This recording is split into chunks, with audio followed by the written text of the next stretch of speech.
¿qué tal? ¿Cómo están? Me da mucho gusto encontrarles nuevamente en este espacio en Teología para la Vida, espacio de reflexión sobre las lecturas que son proclamadas en la celebración eucarística dominical. En este caso, estamos festejando, estamos celebrando la Natividad del Señor. Hago hincapié en que se trata de la misa de la noche. En esta ocasión no proclamaré un texto específico, sino que tomaré un elemento importantísimo que aparece en la primera lectura del profeta Isaías y después reaparece en el Evangelio según San Lucas. ¿A qué elemento me refiero? El pueblo que caminaba en tinieblas vio una gran luz.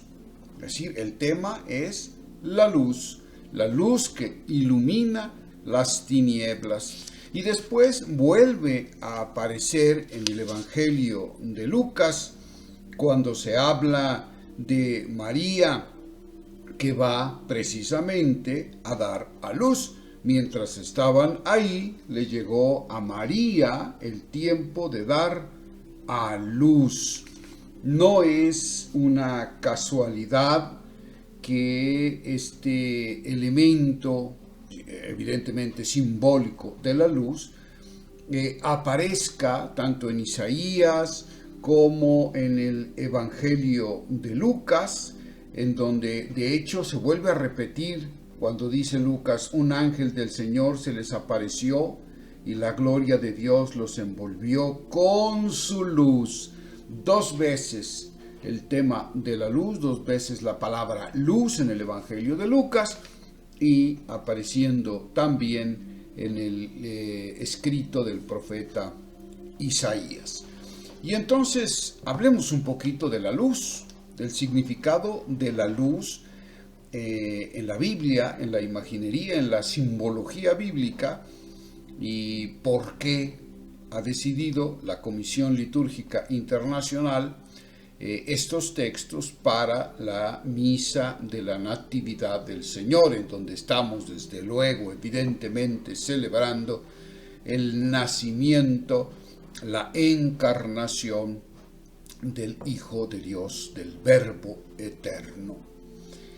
Ya también el Evangelio de Juan nos ha dicho en su prólogo que Jesús, o el Verbo, era la luz que alumbra a todo hombre viniendo a este mundo. Y bueno, el tema de la luz se repite constantemente en todos los evangelios, no solo en el Evangelio de Juan, sino también en los evangelios sinópticos.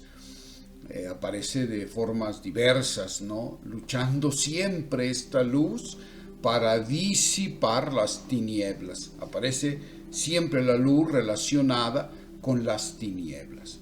Las tinieblas que simbolizan la incapacidad de poder comprender la realidad como es desde el punto de vista de Dios. Por eso la ceguera es símbolo evidentemente de la falta de luz. Los evangelios parten de este hecho. Jesús de Nazaret parte de este presupuesto. Él considera que el mundo está envuelto en tinieblas, que el mundo es incapaz de comprender la realidad tal cual es, y por lo tanto de caminar. ¿Quién puede caminar en la noche? Bueno, hoy en nuestra cultura evidentemente ya, porque tenemos luz artificial, pero ubiquémonos en aquel tiempo. La luz era indispensable para poder caminar. Por eso la vida nocturna no existía prácticamente, ¿verdad? Todo el mundo iba a sus casas en cuanto la luz declinaba. La luz era indispensable entonces, pues, para vivir, para el desarrollo de la vida humana, de la sociedad, de la cultura, etcétera, ¿no? La luz hace hincapié a la comprensión, a la inteligencia, pero no la inteligencia práctica, sino la inteligencia profunda. el poder comprender la realidad tal cual es y entonces poder tomar decisiones, poder caminar con un rumbo, con un propósito, con un sentido en la vida. Por eso la luz también es símbolo del sentido de la vida. Solo el que posee luz es capaz entonces de encontrar sentido a su vida, de trazar rumbo a su propia vida. Bueno, la Biblia, el Nuevo Testamento específicamente, desde luego, hace alusión a Jesús mismo como quien es la luz que ilumina al hombre viniendo a este mundo. Es decir, ese verbo que se ha hecho carne es capaz de aportar al hombre la posibilidad de la comprensión profunda de la realidad. Y por lo tanto, la comprensión profunda del tipo de libertad, el tipo de sentido de la vida que aporta Jesús. El único sentido trascendente, por cierto, el único sentido que aporta salvación, que traza rumbo de trascendencia. Jesús es aquel entonces que aparece como el criterio definitivo para interpretar el criptograma de la vida humana y de la historia misma. Solo el que comprende, el que entiende las cosas desde las categorías de Dios, y Jesús es aquel que viene a revelarnos esas categorías, puede caminar en libertad, puede alcanzar la plenitud a la cual es llamado. Pero aquí el Evangelio aporta un elemento importantísimo. Esa luz se encuentra en el pequeño niño envuelto en pañales, con María, su madre. Es decir, la luz se encuentra en la pequeñez. La luz se encuentra en la aparente insuficiencia. Por eso Jesús conmina a sus discípulos a hacerse pequeños, a abandonar sus supuestas prerrogativas, toda intención de poder, de imposición arbitraria de criterios, de creerse o pensarse superior a los demás.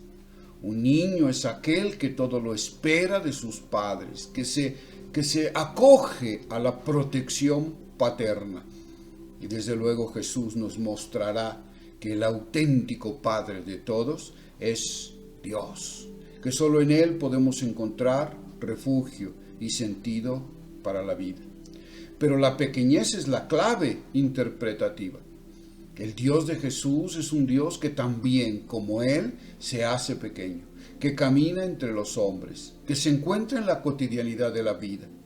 A veces perdemos el rumbo, a veces ponemos nuestra búsqueda en situaciones pues de grandeza, ¿no? Queremos encontrar a Dios en los grandes prodigios, en unas supuestas intervenciones milagrosas que precisamente nos mostrarían la presencia y la acción, la belleza, la magnificencia de Dios. Sin embargo, Jesús nos invita, y el Evangelio mismo nos invita, las lecturas de la Navidad nos invitan a descubrir esa luz, ese sentido de la vida en la pequeñez, en la cotidianidad de las cosas, que es en donde el Señor se manifiesta y brilla en todo su esplendor. Cuídense muchísimo, bendiciones, un abrazo muy fuerte y estamos encontrándonos próximamente en una nueva reflexión o comentario sobre las lecturas de la misa dominical. Hasta luego.